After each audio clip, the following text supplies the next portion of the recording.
my absolute deadline, right? This is the deadline that I, as a instructor of this course, and every instructor in the University of South Florida has to meet. And that's December 14th. By December 14th, we have to have our grades in to you, not to you, to the university. And they will release, the university releases its grades on December 17th. But December 14th by midnight, I'll start getting emails like, now, you have to have the grades in, have to have the grades in. So now, between now, which is what? We have almost a month, right? But in that month, we have, let's say today's class, Wednesday, Monday, we'll talk about the Wednesday in a moment, let's hold on. And we have 5 sessions, including today's, at least, between now and the end of the semester. So my thinking was, in the syllabus, let's just allow me to go to the syllabus and look from that, what we have there. Sorry, just one moment, 4936, syllabus. On the syllabus, I had said that I would hand out the questions on this coming Monday, a week from today, which is impossible. I can't do that because we're not done with the semester yet. So that means that I technically cannot hand out prompts until December 3rd, which is the Wednesday after Thanksgiving. That's the earliest that I can hand them out. And so I have to give you between that, let's say I hand it out to you on December 3rd, I need to give you at least a week to write your essays, right? What does that leave us with? The 10th. You have to give me back the papers on the 10th. And then I have that weekend to grade. This class and the other class. I have to grade roughly 84 papers, 90 papers, something like that. So, at first glance, the answer is probably no. But this is something I wanted to discuss with you guys. So we talked a little bit about last time. Let me go to this point in a moment. But first, I wanted to ask everybody: did everybody get their papers, their grades? Yes, I released them. All right. Those of you who asked for comments, got comments, were able to see them. Okay. All right. Now, we talked about this last time, I think. So next Wednesday is the Wednesday before Thanksgiving. I don't think I'll have class that day. I'll let you know, but I'm leaning towards not having it simply because I don't expect that many people to show up in class. And there are people, with all due respect to people online, I'm sure you've been very active listeners and actively engaged in this, but there are people online who I've never heard from ever, who may be logging on just for the heck of it. There are lots of people who haven't even logged on ever. So it would just make for a very weird class if only like you guys showed up and 5 people online. So that Wednesday, most likely I will not have class. So like I said to you last time, we'll have class afterwards, and I'm going to assign a reading to you. I'll upload it sometime soon. And it's a very short reading, and we'll talk about it on Monday after Thanksgiving. So Black Political Thought, Black Political Experience. And on the Wednesday after that, the last Wednesday of class, we could perhaps meet online and just have a general Q&A about the class. If that happens, then I could hand the question out to you the Monday after class. But I don't want the Q&A to be only about the prompts, because that's not a good way to think about the course in terms of what do I need to do in order to get to, the prompts, because that's reducing everything to a means. Yes, sorry, Alex. So the last thing that we're really covering is Gandhi, right? As for the syllabus, yes, but the syllabus is incorrect in that sense. So I know that after the 3rd essay, we have a journal before the essay and after the essay. So I wanted to know after the 3rd essay, what journals would be after that essay. What do you mean? There's no journal after the essay. But like you said in class that we always have journals before the essay and journals after the essay. So I I'm wanted not sure I'm following. The 3rd essay is the final, and then when you're done with the final, that's the Yeah, there's last piece. nothing required. The journals are only leading up to the essay. Yeah. I just wanted to. Yeah. Steven? So I was reading over the syllabus again Sure. about the journals. Yeah. And it says that there are 4 journals in total, and we've done 4 up to this There's point, 6 not in total. counting, it says 6. All But right. I know that it's 6. Right. But Sure. I just wanted to make sure that that was. Do 6. Yeah. That's good. Those first two. Yeah, the first two were like, we came to it much later in the game than we should have. Okay. So it should be 6. Why do they come? Yeah, get your hand up. Get your hand up earlier. Okay. Okay, so any questions, any comments, questions, concerns, issues you'd like to raise? Who's been keeping up with the vegetarianism?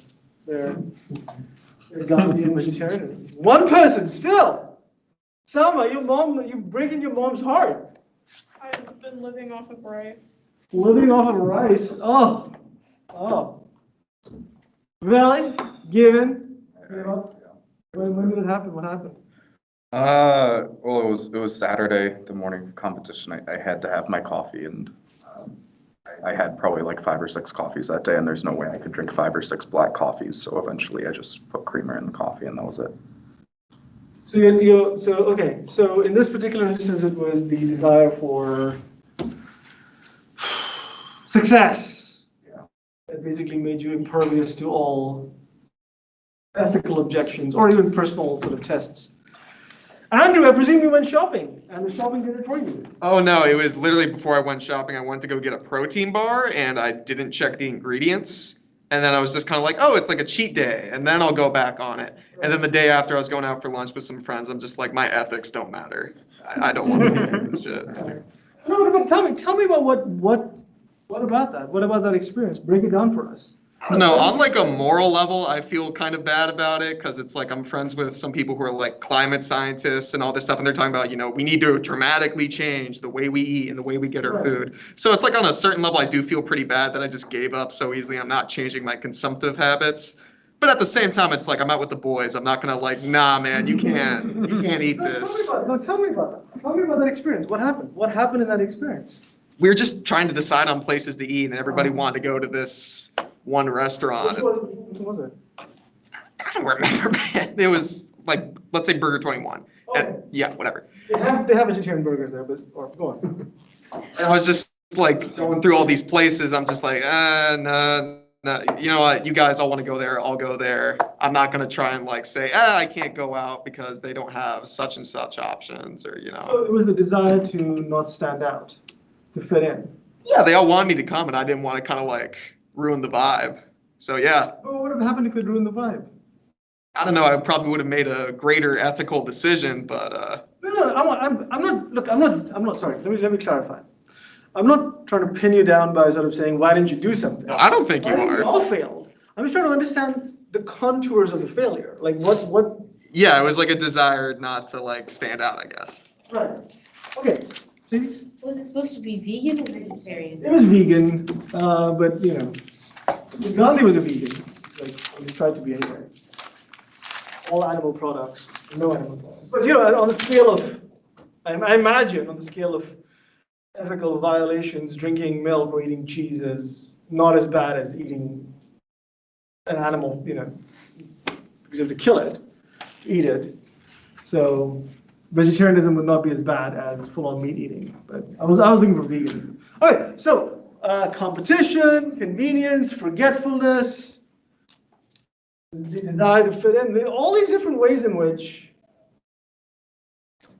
we basically sort of surrendered our commitment, however hastily it was crafted, to not engage in the economies of violence through which food production in this society is generated, or which it depends.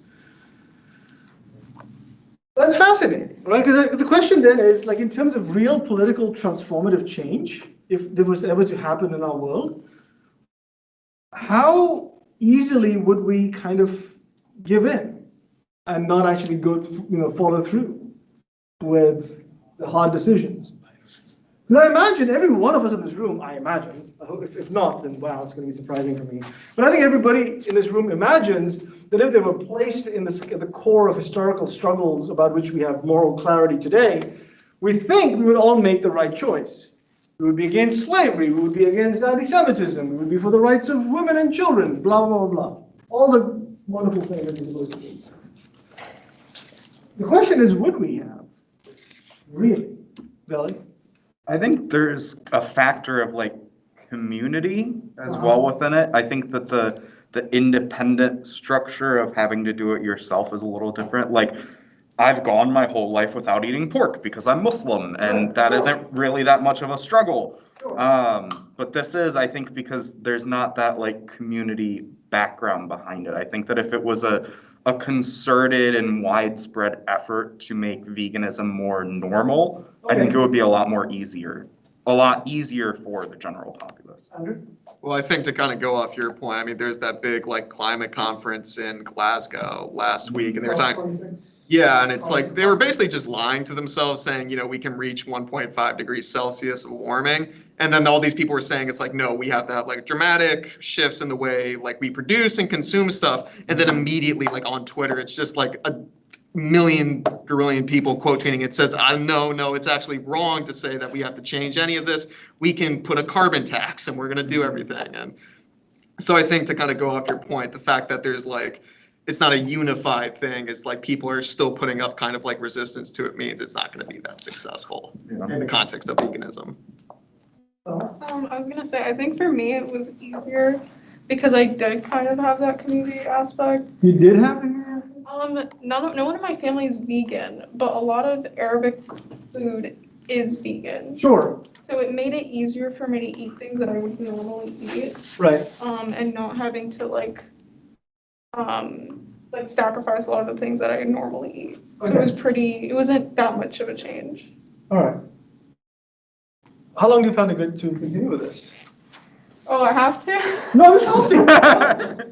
Clearly, I mean, as far as I thought you were going to be like, I thought you were going to say, it's a communal aspect. I know that my fellow classmates are also doing it, so if they can do it, then I will do it too. Oh no, I'm just really competitive. Okay. All right, you win. Yeah, I don't think anybody online kept it going. I don't know how many people raised their hands back in the day, and how many people sort of kept it going. I doubt anybody. So you win. Sama wins. Congratulations. Thank you. You can go. You can tell your mom that you're ready to eat the food she's putting on the table for you.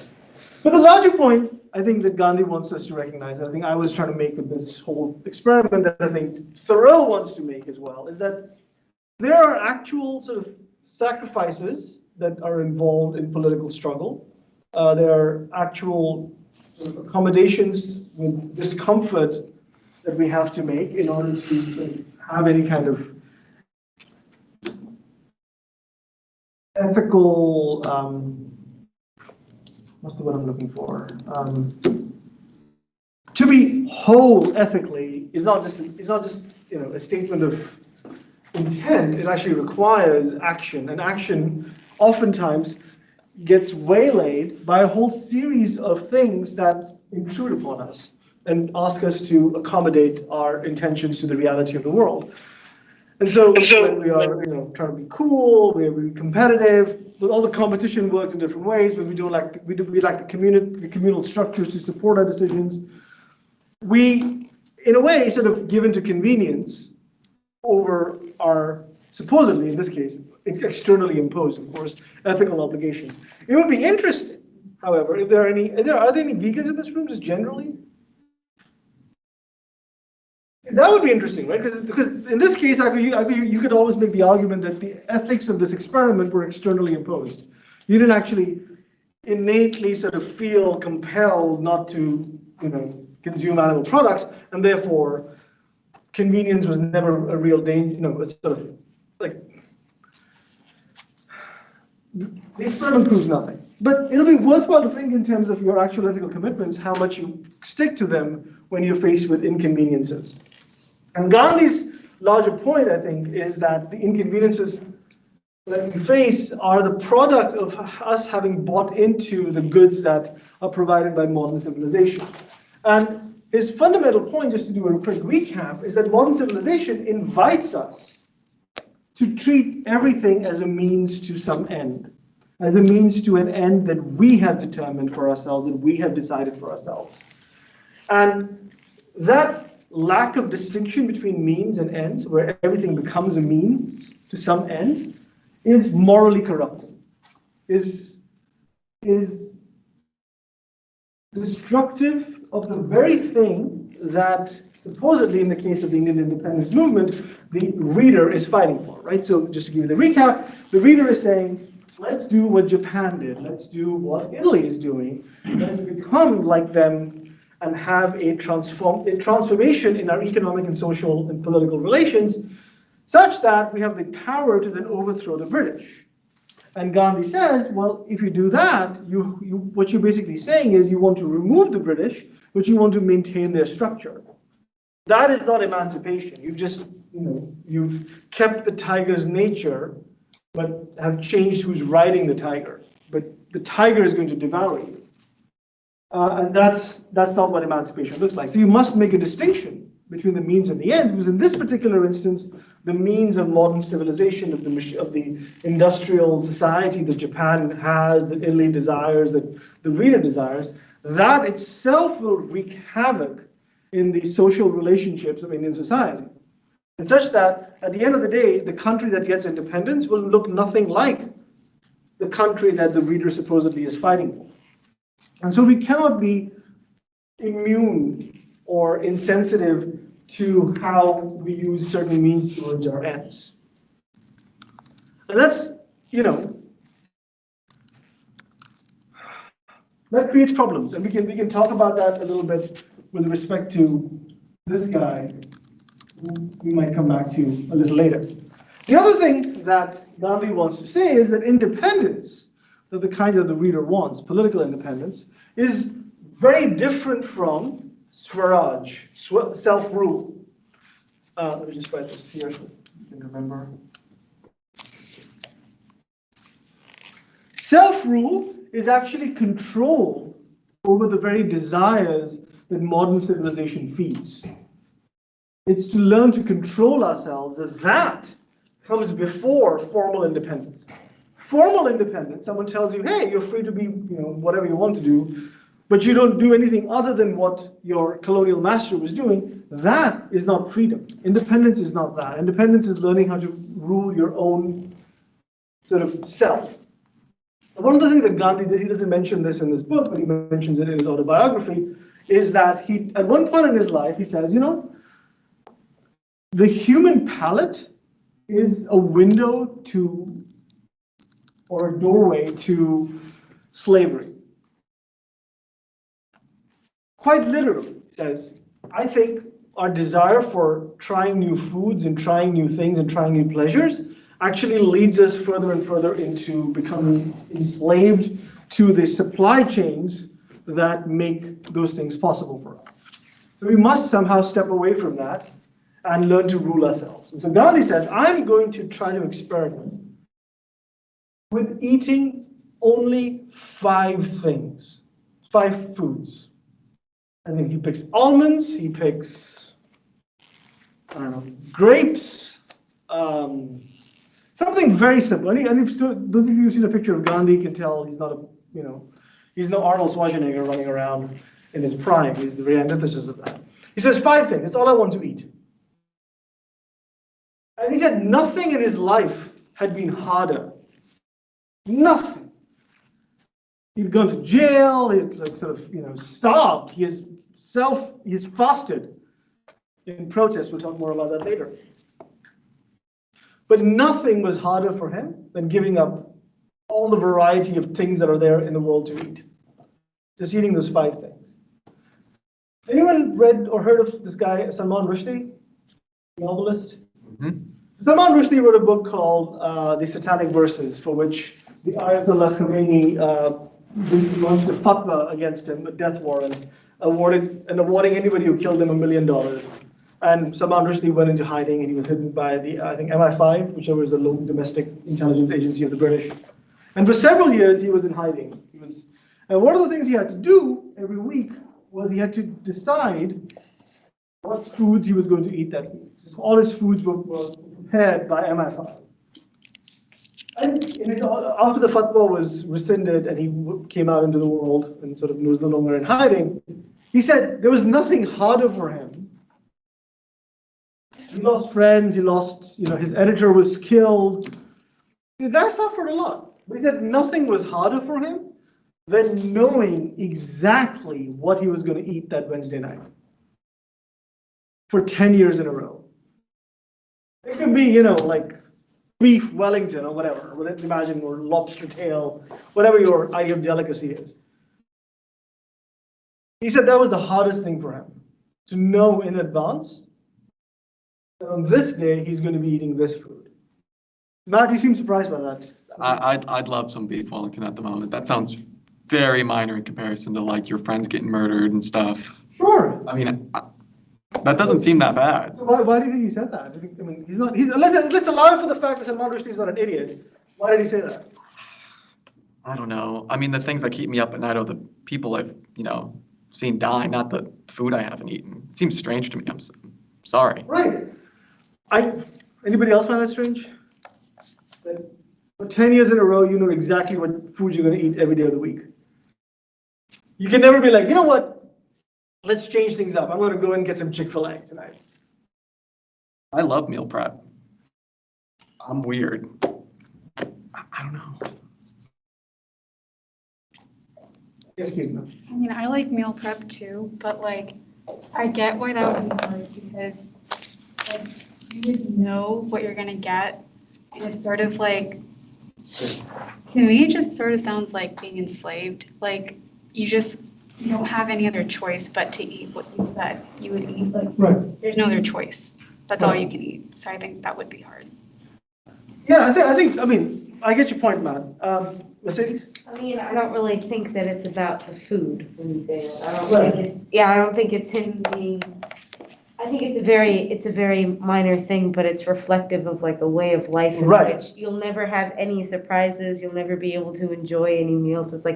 It's just one of those things where it's like we very rarely get to always have the same things in our life. And we always enjoy, changing things. I mean, that's why we have vacations and things. Because after so long of doing the same things, most people like to change them. Sure. Yeah, Billy? I almost kind of think of it like the, what's it called? The water torture thing, where they just drip a single drop onto your forehead over and over again. Like, I'm not bothered by rain, but, when it's like repetitive and repeated and continuous, and there's no breaking away from it, I think that's when it Sure. becomes harsh. Summer? I think in his situation, food is such like a simple daily pleasure that we have. Right. And in his situation, he's isolated. He has no other forms of, Sure. Somewhat. I don't Yeah. know much about it. Sure, no, I think that but your point, I see your point. And so I think this is maybe what you're trying to say here, and if so, I agree with you completely. I think what Salman Rushdie is saying, he's lamenting the loss of friends. He's lamenting he can't just be like, hey, Christopher Hitchens, with whom he was friends, do you want to hang out this Sunday? Or no, Sunday. You want to hang out like 10 minutes? He couldn't do that. He doesn't lament that necessarily. He doesn't lament all the places he can't go to on a whim. He laments food. The Gandhi, to bring it back to Gandhi, and the 5 things that Gandhi chose to eat and said was the hardest experience for him, is that our palate, which is a metaphor perhaps for all the desires, sensual desires that we have, is a gateway into all kinds of choices that very quickly become accommodations with ways of life that otherwise in our more stable moments we may balk at. And so Gandhi's desire to learn to rule his palate, to only limit it to 5 things, was at some level like stupid. People looked at him like, why are you being so weird, Gandhi? And this is a pretty weird thing to do. But for him, it was a way of saying, I know that if I start tasting new things, if I start tasting all the delights of the world, my mind will hanker after them. I will want more of them. I will want other things, other delights. There are no limits to the delights that we want. And I will start accommodating myself to small changes in my routine, in the way I live my life, that will allow these things to come to me. And once you open the door to that, more or less, you open the floodgates. Next thing you know, you're basically, you're having for lunch what I had, a crispy chicken Cuban sandwich from Pollo Tropical with spicy pollo sauce. You don't know where those came from. You don't know how the chicken was killed. You don't know how the chicken was made. You don't know about the ham that went into the Cuban sandwich. You don't care. You want that spicy chicken crispy sandwich in your mouth. Shomik knows, he had it recently as well. He knows the experience. It's delightful. But I don't care about where those things came from. My ethics went out the window. So Gandhi is saying independence formal independence, Britain giving the reins of power to the Indians, without the Indians learning how to rule themselves, is meaningless, because that would simply mean you're reproducing British rule without Britain. Now, Gandhi, this is the part we talked about last time that people were sort of not too keen on, and let's talk more about it. Yes, Mercedes. I guess I just have like a point about him, like when he was on his diet, and it's like, I feel like it's like a good point to like distinguish between eliminating one and living with one, and I think it's interesting that he went with that because I know that there's, like India was it's where like Buddhism originated from, and I think it's interesting that he decided that the way to solve this problem is not to learn to live with one, but to just eliminate it entirely, because I think it's interesting because at least the way that I understood Buddhism to work was that it's not necessarily ridding yourself of want, but it's recognizing that it's there and what it makes you do and just being cognizant of it. So I think that it's a very different approach to learning to live with want and then attempting to eradicate yourself of it. Right. I think at some level, so Gandhi is not a Buddhist.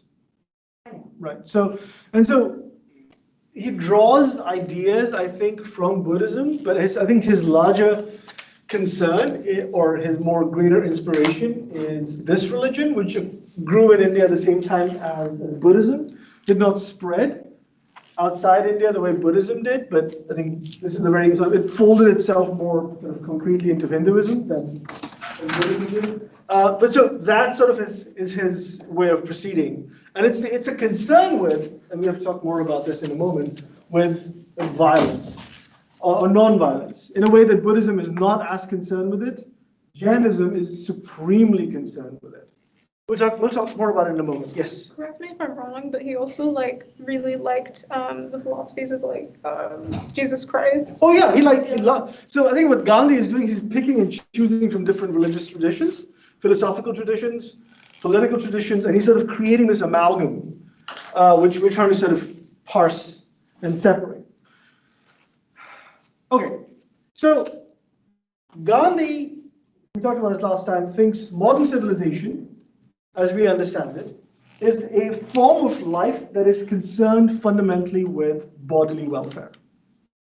Right? It's trying to make things easier, make things more accessible and require less effort from us. And therefore, it gains automatically our assent, our agreement, because it offers to make our life easier. And that is what we consider civilization. And I can tell you, when I was a kid, I was a kid in India. We used to have, I don't know about you guys, we had days when we had PE, specific days of the week. On those days, we had to wear sneakers. Do you know what our sneakers were? We didn't have these nice on-cloud shoes, or Asics, or whatever, Nikes and Reeboks. We had literally, but they were not called that because there was not a brand. We had Chuck Taylors. You know what I'm talking about? Is anyone wearing that? There you go, Sana. Could you please raise your foot? Those already have significantly greater padding than the one that we had. I remember walking in the streets of Delhi in the summer, and the pavement is hot, and I could feel the rubber, the thin layer of rubber melting on the floor, on the road as I was walking. And what I really wanted, were a pair of sneakers to be able to wear them to school. It's not that we couldn't afford them. In my family, thankfully, we could have most likely been able to afford like very, very cheap Nikes or some version of that. But our school didn't allow that, so we had to wear those. I used to think that the West was more advanced because in the West, everybody wore sneakers or could wear sneakers. I used to think the West was more advanced because the West had electricity 24 hours a day. We used to lose electricity regularly for like 7 or 8 hours a day. Like, imagine 112 degrees in the summer. No electricity, no fans, no AC, nothing. I used to think that was what modern civilization was, and man, I wanted it.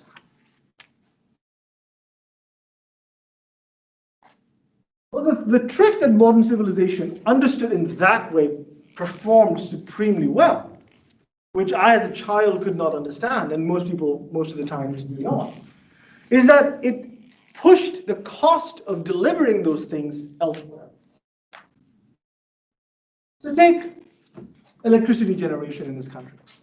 We found out with COP26 and the aftermath. COP26 is the Conference of Parties in Glasgow, where all the countries met to hash out new plans for how to regulate climate or economic production to forestall climate change.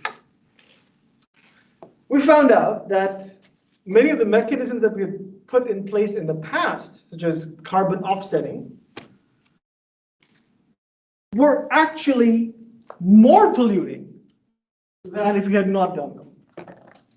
Many of the mechanisms that we put into place in the past to address climate change did not work because we were not willing to give up our fundamental connection to the form of life that allows us to live in the way that we do.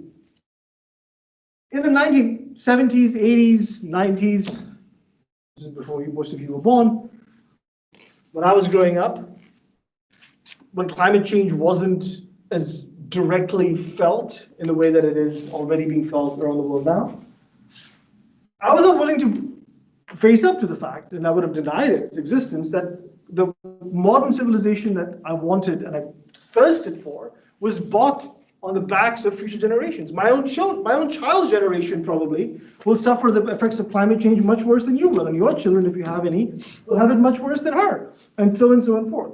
We have pushed away the costs of that climate change onto future generations. Same thing with those ASICs that I wanted, or whatever, on clouds or Nikes. The person producing those shoes is not, some well-paid person in the Philippines. It's some child, most likely, maybe have been a child of my age when I wanted those shoes, same age as me, who was being paid a pittance. We talked about this child before. I don't want to think about that, right? So modern convenience is not cost-free. We just push that cost elsewhere, onto other people or onto a future generation. And Gandhi is saying, if you think about civilization in those terms, of course you will want it. Who doesn't want to live longer? Who doesn't want a more comfortable life? Of course you will think about it like that, but you will not think through the mechanisms by which you will derive those things. Nothing is cost-free. You're not going to solve that problem. Maybe in the distant future you might be able to solve the problem, but to even get there, you would cause a lot of damage along the way. And so he says all the things that we have produced in modern civilization as a way to make our life better actually adds to the ills of our lives. So he talks about lawyers. How many people want to be lawyers here? Oh yes, of course. Inevitable. But we talked about this. I don't know if we talked about it in this class, but how else would we sell? Oh yeah, my other class. How will you sell to your parents your horrible decision to do political science, but by telling them that it's justified because you will use it to go to law school. All right? All right? I remember you saying that. Yes. He has a screed against lawyers. Lawyers are like horrible. Lawyers actually make things worse. They make everything litigious. They make everything sort of last longer and become more difficult to sort of unwind, because they bring the whole armory of the legal system with them, and when they fight these battles with other lawyers. And conflicts that could be easily resolved, could be easily solved, instead become pitched battles about abstract things like rights and responsibility. Whereas it'll be much better, Gandhi thinks, and he could be wrong. And we'll talk about this in a moment. It could be wrong. But Gandhi thinks it'll be much better if people resolve their differences through mediation rather than going to court. Same thing with doctors. I know that some people in this room were not very happy with his critique of doctors. But I think doctors make things worse. We talked about this last time, about the vast arsenal of the medical industrial complex that bears down on everybody in helping them make a choice about how to live and how to die. Gandhi was like, he was, like he said, I told you this last time, he called himself a quack. Gandhi would be like, pack some mud onto your leg, you'll feel much better. Of course, that's idiotic. maybe he believed that, I don't know, like packing, if my arm is broken, if I pack it in mud, it's not gonna heal my arm. I need a cast, I need an x-ray to find exactly where it's broken. I need, a whole sort of system to heal my arm. Of course that's true. But Gandhi, I think, is making a larger point about how our desire for comfort, our desire to not be able to live with our own body, to hanker after things, makes us impervious to any kind of ethical restraints, any kind of ethical limitations to what we will want in order to get the things that we think we deserve. And all of this sort of connects to the very nature of what our contemporary civilization is. Our contemporary civilization, Gandhi says, more or less, is a civilization that's built around rights on how to get what is mine. And that, Gandhi says, is not true civilization. True civilization, that I mentioned this to you last time, but let me find the quote again and say it again. Where is it? Why don't I have it ready to go? It's not, no.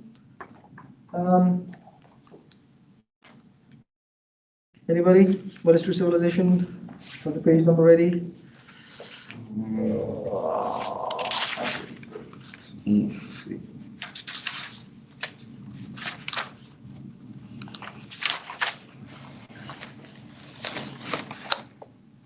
Where are my notes? I'm so sorry, guys. I can't find my, This is in my free edition that I found. Sure. Which chapter is it? Page 54, chapter 13. In the book, it's page 64. 64, yeah, thank you. So what is true civilization? On page 65 at the top, it says, civilization is that mode of conduct which points out to man the path of duty. Performance of duty and observance of morality are convertible terms. To observe morality is to attain mastery over our mind and our passions. So doing, we know ourselves. So the Gujarati, that's his native language, equivalent for civilization means good conduct. So civilization is that mode of conduct which points out to man the path of duty. Civilization is that mode which points out to you your path of duty.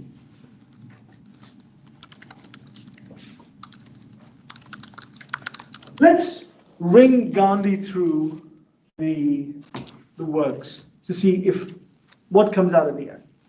So Gandhi genuinely believed this. He believed in the Hindu caste system. And what is that? The caste system is basically divided, is based on the division of primordial man into 4 types. There is the head, which is the Brahmin. You've probably heard this expression, Boston Brahmins. These are the priests.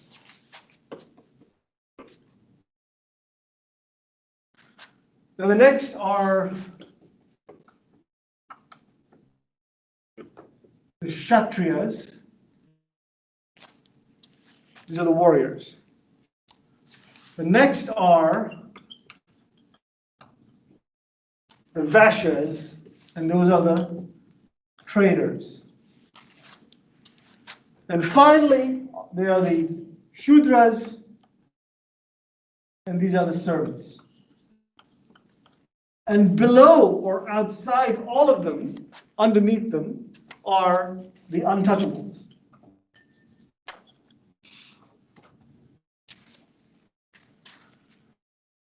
Now Gandhi says this thing is just wrong. He's against untouchability. Untouchability literally meant you can't touch people who are deemed untouchable. The word pariah, in English, the word pariah comes actually from the pariah people, which were people who couldn't be touched, who couldn't be contacted, you couldn't even let their shadow fall across you. They were forced to drink from different wells. They weren't even allowed to listen to the ancient scriptures. There's stories of people accidentally hearing the ancient scriptures and molten lead being poured down their ears in order to, as punishment. So Gandhi is like against this, totally. This is wrong. So let's give him that. He also believes that to the extent that there is a hierarchy of castes, the Brahmins being at the top, but the Brahmins are at the top, but that doesn't mean they're the rulers. They aren't rulers necessarily. These guys are usually the rulers. But insofar as there's a hierarchy, Gandhi doesn't believe there should be a hierarchy either. He believes that everybody should take care of themselves. So one of the things that Gandhi does, for example, which angers all the Hindus he's trying to convert, it even angers his wife, whom he almost kicks out of the house for refusing to do this. Gandhi says, he builds these little co-ops, these communities where all the people who practice non-violence live together. Gandhi says everybody is literally responsible for taking care of their own waste. Now, in these co-op communities, there isn't running water. There aren't toilets that are going to flush down your expelled body products into some unknown waste through some pipe, whatever. You have to literally pick it up, carry it, dig a trench, bury it, cover it over. That's what you have to do with your bodily waste in the absence of a public works department. So Gandhi says everybody who lives in this co-op is responsible for it. It doesn't matter whether you're a Brahmin or you're something else. You have to do it. So Gandhi is not above doing the lowest work. In fact, he thinks that that's the most ennobling thing you can do. Much like for those who are steeped in the Christian tradition, Jesus washing, the feet of a prostitute, for example, sort of is a marker of how goodness isn't in height, but is in fact in lowness. But Gandhi believes, and he was absolutely clear about this. You are assigned a caste based on who your parents were. If your parents were Brahmins, you're a Brahmin.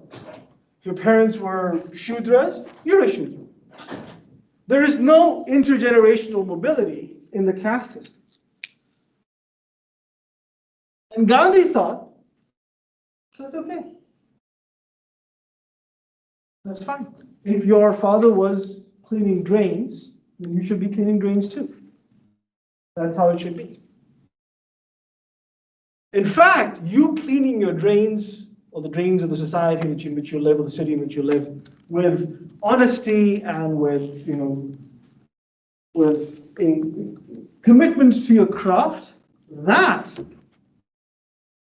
is amazing. Much more amazing than you somehow managing to break free of this caste system, going, to Harvard and getting a doctorate in political science and coming back and becoming the president of the country or something. That is not noble. Nobility is staying in the station into which you were born and working from within that.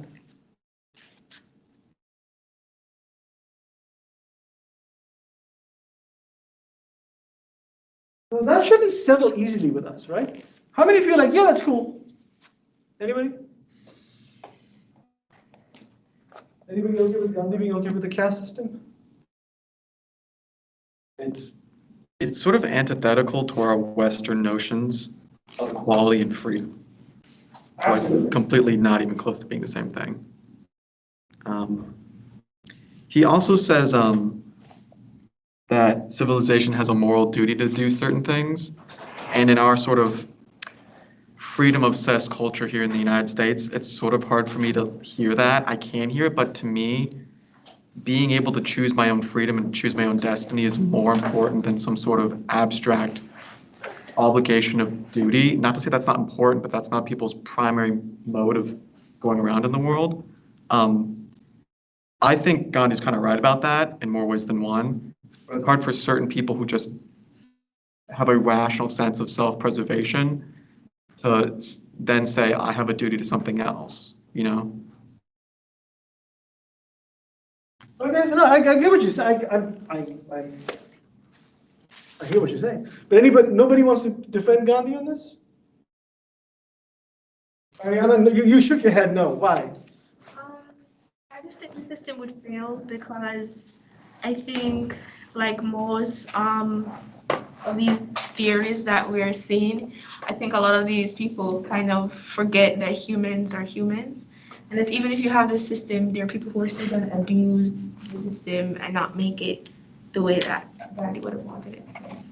Okay, so as far as the longevity of this, the hierarchical system, this thing is still going on, right? So the caste system is still alive and well in India. In fact, even though this part is illegal, there are people who still practice this. So you're absolutely right. And people will abuse this. So I understand what you're saying, but as well, I want to push you on that point. I'll push other people as well. The argument that it cannot work should not be an argument for why it should not work. Right? So like if Gandhi could say, I don't know, Gandhi could solve this problem and say, you know what, I found a solution. I'm going to put this solution in Manu's wallet. It's here. Believe me, trust me, it's here. It's going to work. Are you okay with it then? I think the idea, okay, then I think kind of going on his part, you know, What you were Matt said, saying okay. about, like if your father is this, you're gonna be the same thing. Or mothers, yeah. I think people may have a problem with that as well. Why? For not being able to have like their choice. Do you know, What they want to do you know the show Dirty Jobs that was on the Discovery Channel? It was great because it was literally a show entirely dedicated to the jobs no one else wanted to do. And surprisingly, like, people really liked it because in America, we actually kind of respect people who like do the things we kind of don't want to do, like go in the sewers and clean the sewers and do all these sorts of things. And in our notion of citizen, you're as noble or as dignified, at least ideally, as a person who cleans windows as the person on the other side of the window, you know, in New York City. We have this abstract notion of radical equality, and that is possible. I mean, there's gonna have to be people who washes the windows and cleans the toilets and works in sewer. They can be, you know, moral actors and righteous people. Right, okay. But I guess the question, Matt, in response to what Ariana is saying is are there, this society gives everybody abstract rights. Everybody has the right to be whatever they want to be. How many people effectively manage to do that? Of the OECD countries, the rich countries in the world, the US has the lowest rate of intergenerational mobility, which means that your chances of being able to break free of the socioeconomic class into which your parents were born is the lowest in the US amongst all developed countries. So the mere provision of abstract rights doesn't necessarily mean that you have the ability to enjoy them. Oh yeah, go You ahead. still have like the possibility or the option to try. I mean, even if it's the lowest, it doesn't mean it's completely impossible. So Sure, you have the absolutely, you have the option to try it, but why is that valuable? it's valuable to have that choice.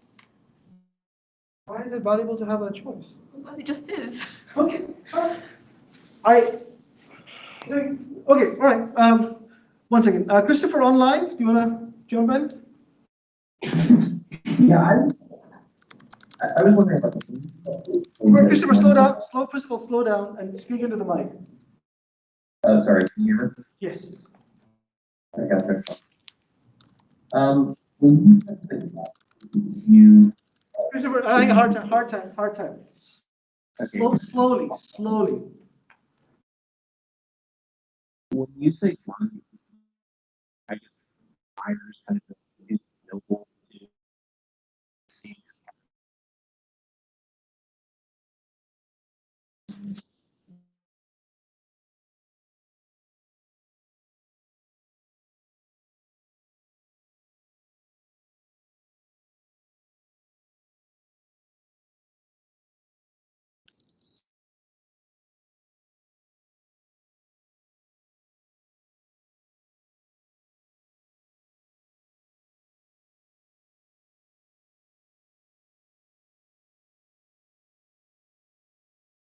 Okay, so that's a great question. Is Gandhi sort of setting the table in a way, or imagining the table in Gandhi's favor in a way? I don't think so. And then maybe I can try and answer it in the following way. I'll get to the other comments in a moment. What time? Okay, we have time. What Gandhi is effectively saying is that the abstract provision of rights and calling that civilization, or making bodily welfare civilization and giving everybody the right to pursue it by equipping them with rights, creates a world in which people become impervious to the mechanisms by which those rights are achieved, or those rights are enjoyed. I have the right to eat whatever I want to eat. Between that way of thinking and a way of thinking where I say, you know what, I don't care how my food is prepared. I don't care under what conditions the chickens I'm eating or the pigs I'm eating or the cows I'm eating were raised. I want my food. That line, Gandhi says, as a matter of human psychology, is very quickly erased. You can go into the world saying, I'll always make a distinction. I'll never abuse my rights. I'll never really sort of do anything that's unethical. But what is ethical, you have left entirely to your own decision to recognize or not recognize. Or more effectively, you recognize effectively only those ethical boundaries for which you will be punished. That's the final, those boundaries of the state are the final arbiter of what you will and will not do. So everybody here will say, for example, of course I have an ethics. I'll never kill anybody.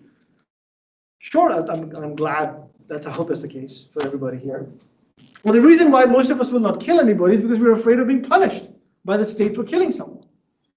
The ethical line doesn't have to be drawn right at the end over there. It can be drawn somewhere else. Ethics is always grounded, is always based in concrete commitments. It cannot be abstract.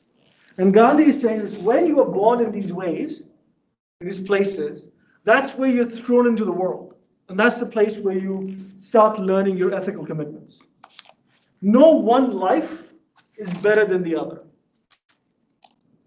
Right? In that sense, if we go back to Emerson, what Emerson was saying about self-reliance, traveling is not going to save you from yourself. There you are in Rome, the unmistakable fact that you are depressed. You will combine Emerson and Gandhi and Adam Sandler from the SNL skit. So being able to move to a different level is not going to make you happier, necessarily. You'll still have to deal with the thick, heavy reality of having to make choices. But in the illusion that you can escape the responsibility of making those choices, or you can make choices that will make you happy, or the costs that are associated with making choices can somehow be forestalled, that illusion will lead you to do a lot of damage in the world. Much better to start from where you are. And in this respect, if you're doing comparative political theory, I talked about this in my class earlier today, it just occurs to me, it applies here as well. The Greek political theory makes a distinction between these two concepts, physis and nomos. Nomos is what we create. The Greek word for law was nomo, or nomos. This is man-made. This is what's given. And while there are things we can do to change what was given, we can transform the world in some ways. The Greeks always, this is the tragic wisdom of hubris. The Greeks always said, don't go too far with making changes. Don't try to transform the world, because there are forces that play much larger than you can understand. And once you start, not mingling was the word I'm looking for, messing with them in some fashion, you will lose control of them. Gandhi, he's not interested in the same concept, but he's saying there's something that is given. You were born in a certain place in a certain time. That's the place where you start from. And the first thing that you must ask is not what are my rights, but what are my duties? And your duties you will only understand in the very abstract sense if you don't think of it in terms of concrete obligations. So I think, Ariana, you're right. You said people simply want to get better. You're saying that's a basic fact of human psychology. People want to improve. Gandhi recognizes that. Gandhi's not impervious to that analysis. But he's also saying it's a fact of human psychology that once people start thinking about all the things they can be, they become impervious to the means by which they get them. I mean, honestly, just generally ask yourselves the questions. How many of you have bought clothes that were chosen ethically, or how they were produced, under what conditions they were produced, who produced them, how much they were paid for it? Like all my clothes? Yeah, all your clothes, not like I bought one Patagonia shirt. All your clothes. The Orlando City shirt. Where was it made? Not Orlando City, I can tell you that. I don't know, actually, yeah, it was a gift. So my point is, I think Gandhi's point is well made, or is self-evident. We have all made choices based on what's convenient for us.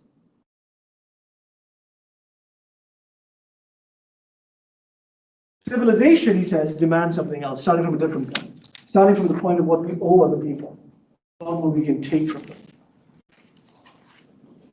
Because if we look at it purely from the perspective of rights, then we do the very opposite of what non-violence demands. We make other people a means to our end.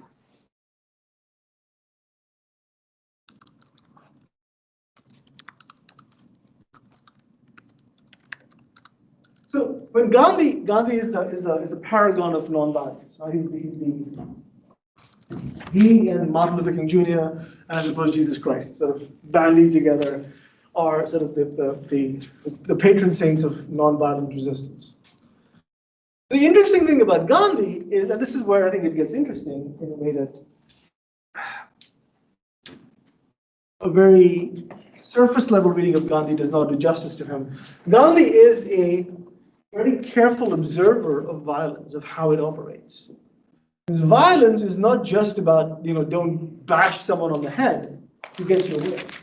Of course, that is a big part of what Gandhi is arguing against in this book. The reader, inspired by the Italians, inspired by the Japanese, wants to do precisely that to the British. He wants to use brute force, or she wants to use brute force, to compel the British to leave. And Gandhi says that in itself is terrible. Because it'll change, Gandhi thinks, the use of those weapons, use of those, the machinery of modern war will transform India in a way that will become unrecognizable to itself. But beyond that, it'll be about converting people from being ends in themselves, people with life plans and hopes and dreams and wishes that are sacrosanct and worthy of our respect. It'll convert them into a means to our end.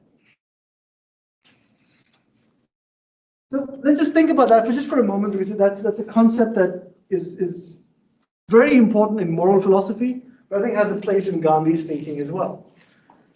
So the philosopher Immanuel Kant, I don't know if Gandhi read Kant, but we can use Kant here for a moment. Immanuel Kant once famously says, do not use people solely as a means to an end, but mostly as an end in themselves.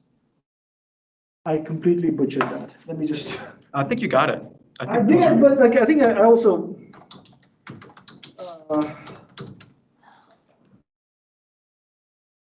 Act in such a way that you treat humanity, whether in your own person or in the person of another, never merely as a means to an end, but always at the same time as an end.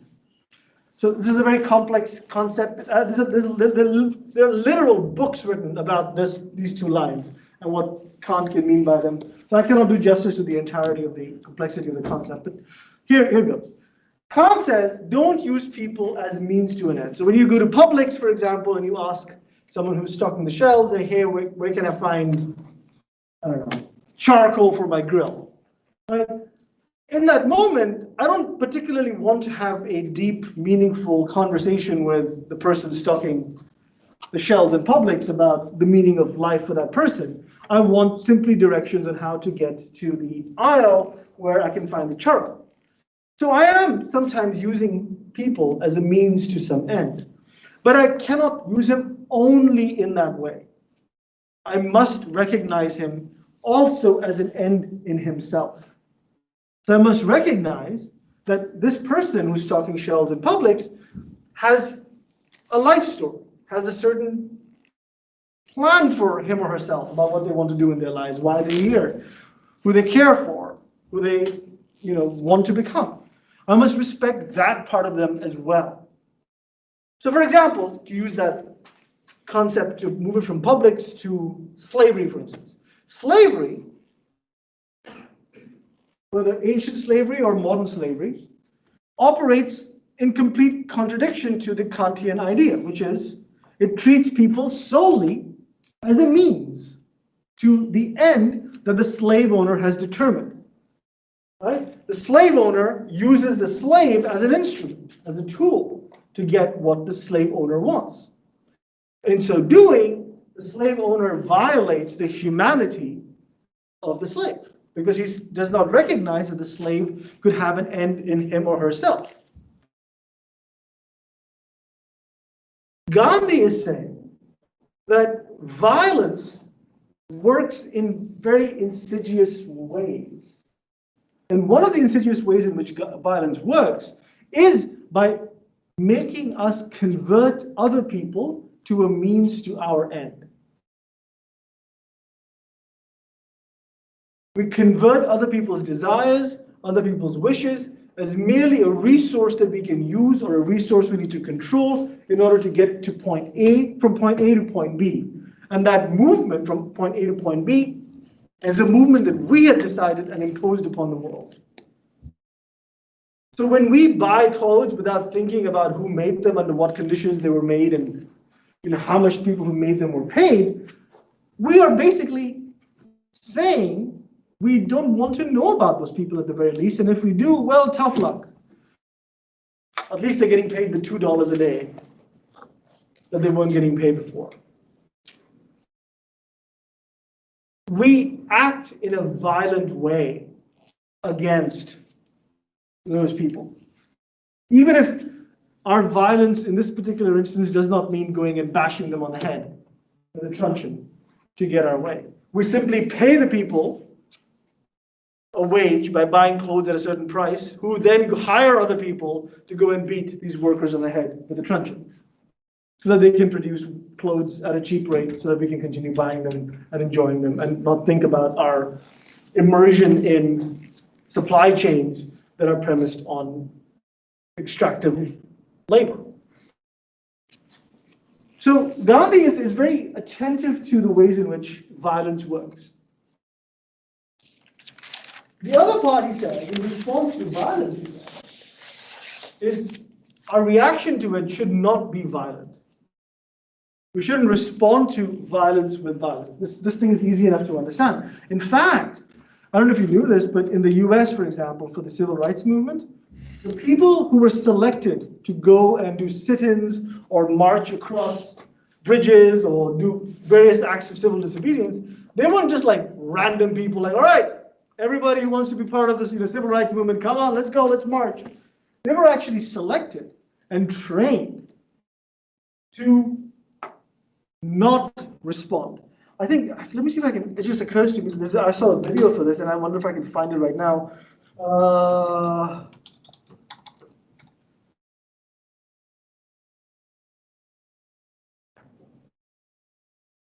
Oh, can I find it? I won't be able to find it. But I'll try and find it later and send it to you. There were literally videos, and these are training videos, of a young man and his trainer is slapping him across the face. Right? If someone slaps you across the face, your first reaction, my first reaction anyway, is going to be tremendous anger. Because what it's basically saying to me is, you are nothing. I'm going to slap you across the face, and you will take it from me. I'm so confident, in fact, in my ability to overpower you, is that even if you were to respond, I will be able to take you down. Which is why, with impunity, I'll slap you across the face. To be treated in that way to not be recognized as a human being, for me, personally, just the thought of it makes my blood boil. I'm automatically out in the civil rights movement. I mean, I can support it from outside, but I can't be a protester. Because what I'm telling the trainer is, if the police hit me, or they release a German Shepherd against me, my first reaction is going to be to hit back. So a lot of the training used to be to learn to let go of that ego, let go of that part of the self that would respond in this way. Is this the one? Okay, let's try this one. I think it might be this one, but I'm not sure. And if it's not, we just have watched a video for about 2 minutes. That's 2 minutes less to hear me talk, which is, I know, lovely for everybody here. So I'm going to turn the video on this. I'm muting myself over here.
All right, back online. So for people online, I just said this video made me angry. There's a fiction that we have in the US, and the fiction is around Rosa Parks. The fiction is something like this. Rosa Parks was just tired one day, and she went and sat in a bus and segregated wherever she was, forget now. The racists told her to go and sit in the back of the bus, and she said, you know what, I'm just not going to do it. And in this quiet protest, this woman became a symbol of the civil rights movement. The fiction over there in that story is not, the problem here is not that Rosa Parks did not sacrifice, she did. The fiction is that this was spontaneous. The truth of the matter is that Rosa Parks was in the NAACP, and they were trying to get a reaction of this sort. She had been trained to learn to take the abuse, to make a flashpoint out of this, this immoral policy of segregation. In the way that we think about that story, if we recognize that Rosa Parks was actually trying to make it happen, our impulse might be to diminish what she did. Whereas in fact, it should be to elevate it even further. Because it required a lot of training, it required a lot of effort to make that happen. It required practicing nonviolence in a way that does not come naturally to us. I mean, if someone started pushing me around at a lunch counter, throwing stuff on my head, I would at the very least, I would leave. I would think this is an assault on my dignity, and I would just walk away. Whereas the Gandhian form, or the civil rights movement form, is to say, no, I'm going to sit with this. I'm going to let this thing happen to me, because my purpose is not to resist for my own sake, for the sake of my ego, but to impart a larger truth. And the larger truth is that I can morally transform the person who is doing this to me. Because the person who is doing this to me is doing it out of ignorance. So Gandhi has this whole section in there. Of course, this is well before the civil rights movement. He has a whole section in there, if you haven't read it, I invite you to, where he talks about what to do with someone who comes and robs your house. Anyone read that part? Just, when someone comes to rob your house, he says, it depends. My reaction to that depends on who it is. If it's my father who's come to rob my house, I'll act in a certain way. If it's some random dude who I can beat up, I'll act in a different way. If it's a really strong dude who's come to rob my house and I can't do anything to stop him, I'll act in a different way. But he says the way in which we should act in that moment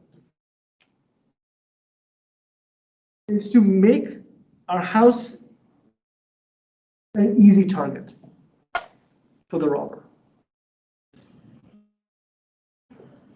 We should make it easy for the robber to come and steal stuff from us. That's a bizarre claim. How do you stop a robber? By giving him everything he wants. What Gandhi thinks is going to happen, and what the civil rights movement proves to a certain degree can happen, is that in the act of stealing, or in the act of suppressing, repressing, oppressing people, the oppressor himself recognizes the stupidity of what that person is doing, the wrongness of it. It is morally transformative. And Gandhi is saying, I will let my own body suffer. I will lose my things, I will be pushed around, shoved around on a lunch counter, whatever it takes. I will allow my own body to suffer in order to transform you.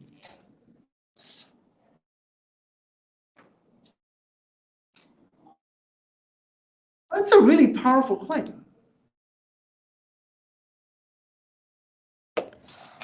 I'll give you an example. There's an example that is drawn from real life.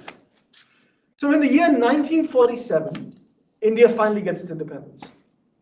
But what the British do before they leave is, for reasons that are more complex than what the story I can tell, they decide to break India into two parts. So they make two countries, well, later it became three countries, but make two countries out of what was one country before. India on one side is supposed to be Hindu majority, and Pakistan on the other is supposed to be Muslim majority. When this happens, there is a mass migration of people from Hindus to Pakistan, and from Muslims, of Hindus from Pakistan to India, and of Muslims from India to Pakistan.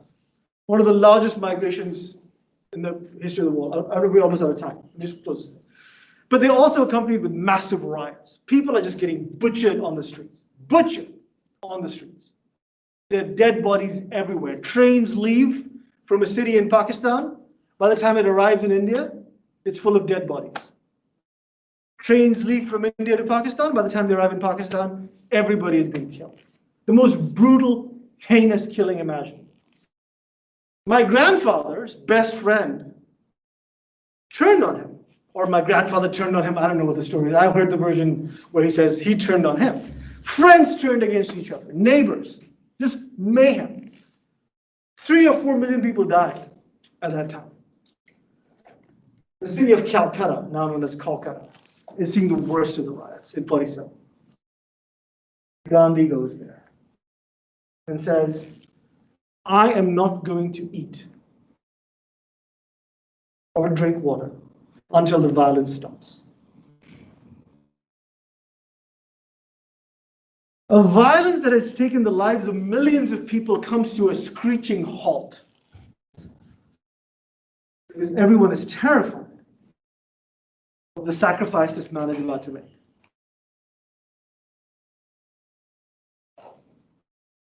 That is insanely incredible. And it's worth thinking about from the perspective of comparative political theory, from the perspective of students of the civil rights movement. What was the force that was happening there? What was he doing in order to make that happen? And I would suggest to you that this and this were part of his answer. We'll talk more about that on Wednesday. I'll see you guys then. Thank you so much for being patient with the class. Talk to you soon.